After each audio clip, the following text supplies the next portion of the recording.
pouvez avoir un CV parfait et être malheureux sur votre lieu de travail. Le marché professionnel évolue tellement vite que les modèles de réussite qui fonctionnaient il y a encore quelques années sont beaucoup moins pertinents aujourd'hui. Cette vidéo pourrait vous intéresser si vous cherchez un nouveau travail, une nouvelle activité, votre vocation.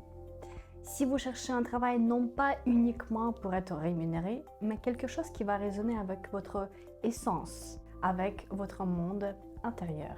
Pendant plusieurs années, pour réussir dans le monde professionnel, il fallait surtout développer les hard skills et les soft skills.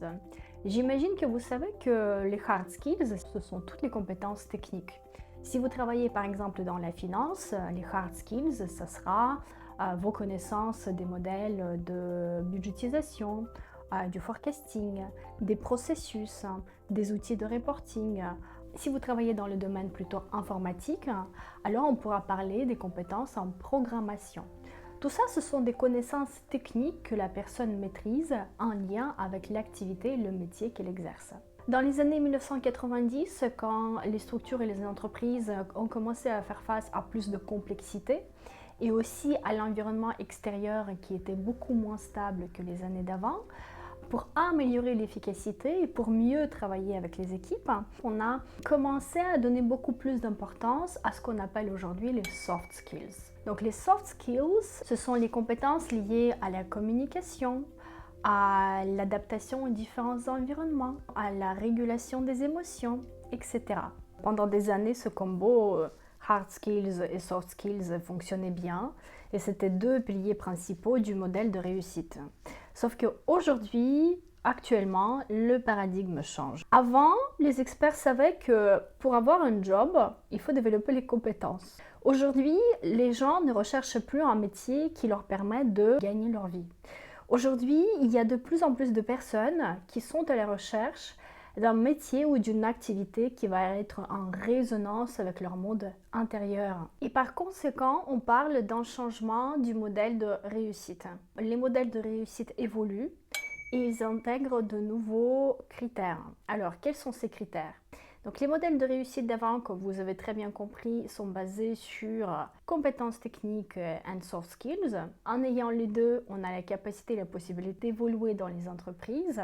Aujourd'hui, en plus de ces critères, il y en a deux qui s'ajoutent. D'un côté, c'est la connaissance de soi et d'un autre côté, c'est la connaissance de la culture de l'entreprise dans laquelle on souhaite travailler. Quand votre nature rencontre une culture de l'entreprise alignée, là, il y a de l'alchimie qui se passe.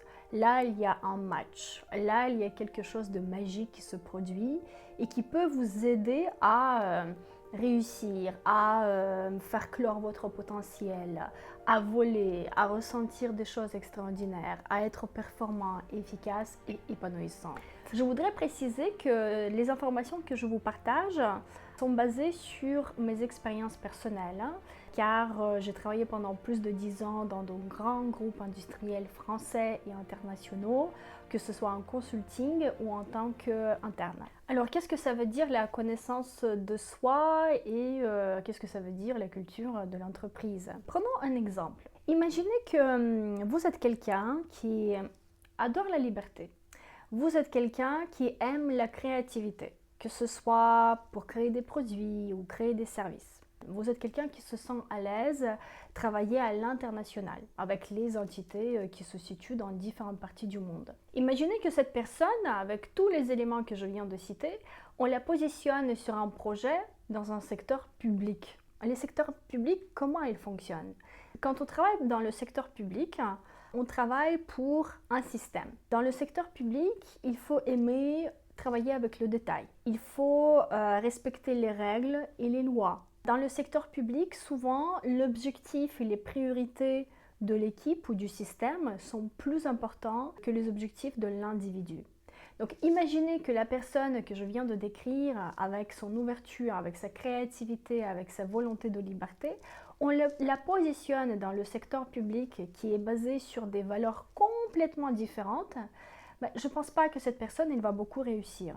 Et même si elle réussit, elle va payer le prix de réussite. Ce ne sera pas un plaisir, ça va être quelque chose de lourd, ça pourrait être quelque chose d'assez épuisant. Et donc là, c'est un exemple où la nature de la personne, c'est-à-dire les valeurs de la personne, ne sont pas alignées avec les valeurs d'une structure publique. C'est comme si ce sont deux mondes qu'on essayait d'associer, qu'on essayait de faire travailler ensemble. Donc si vous êtes un consultant, si vous aimez la liberté, si vous aimez la créativité, et on vous positionne dans une structure publique dont les valeurs et la perception du monde est complètement différente, cela risque d'être compliqué pour vous d'avancer en fait dans ces structures-là. Et donc si vous prenez deux personnes avec les mêmes compétences techniques, mais une qui est beaucoup plus ouverte au monde innovant et créatif et l'autre qui se sent à l'aise dans le monde du détail, de la structure bien cadrée, des lois et des règles, en fait, ces deux personnes peuvent avoir les mêmes compétences techniques et d'ailleurs soft skills, mais elles ne vont pas réussir de la même manière dans cette structure-là, puisqu'il y en a une qui va être en contradiction complète avec la mentalité de la société et la culture de la société, et il y aura une deuxième qui se sentira comme du poisson dans l'eau, dans cet environnement-là qui correspond parfaitement à ce qu'elle est de nature. Vous voyez, c'est comme une plante. Si vous plantez une fleur dans un sol qui lui convient, elle va fleurir, elle va grandir, elle va s'épanouir, elle va s'étendre.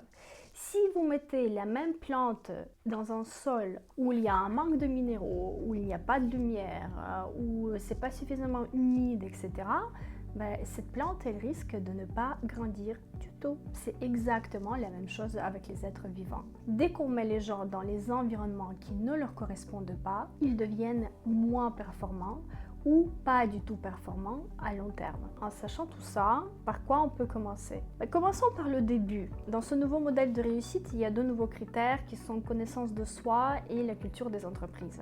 En ce qui concerne la connaissance de soi, je pense que le plus important est vraiment de laisser le temps pour explorer qui vous êtes. Vous pouvez bien évidemment commencer à le faire tout seul, ça fonctionne rarement tout seul.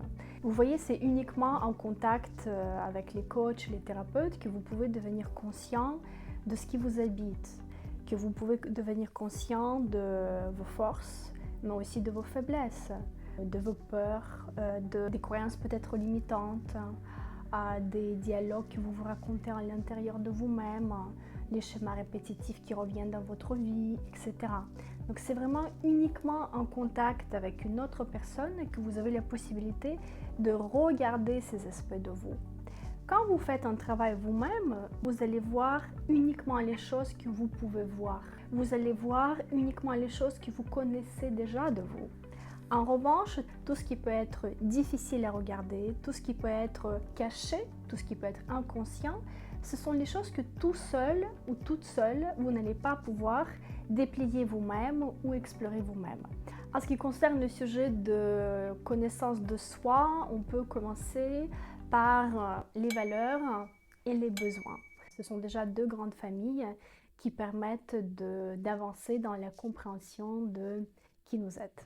Si vous n'avez pas le temps ou si vous n'avez pas envie d'explorer ce sujet, vous pouvez utiliser un des instruments qui existent aujourd'hui sur le marché, comme par exemple Gallup ou Ikigai, ou encore des instruments qui peuvent être un peu plus ésotériques comme Human Design, mais qui est aussi utilisé de plus en plus dans les entreprises pour notamment staffer et organiser les équipes. Tous ces outils-là permettent de mettre en lumière vos strengths, vos forces, vos talents et vos potentialités.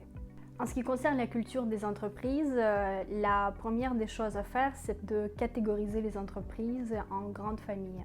Donc vous savez très bien qu'il y a les entreprises de retail, il y a les banques, il y a l'industrie, il y a le luxe.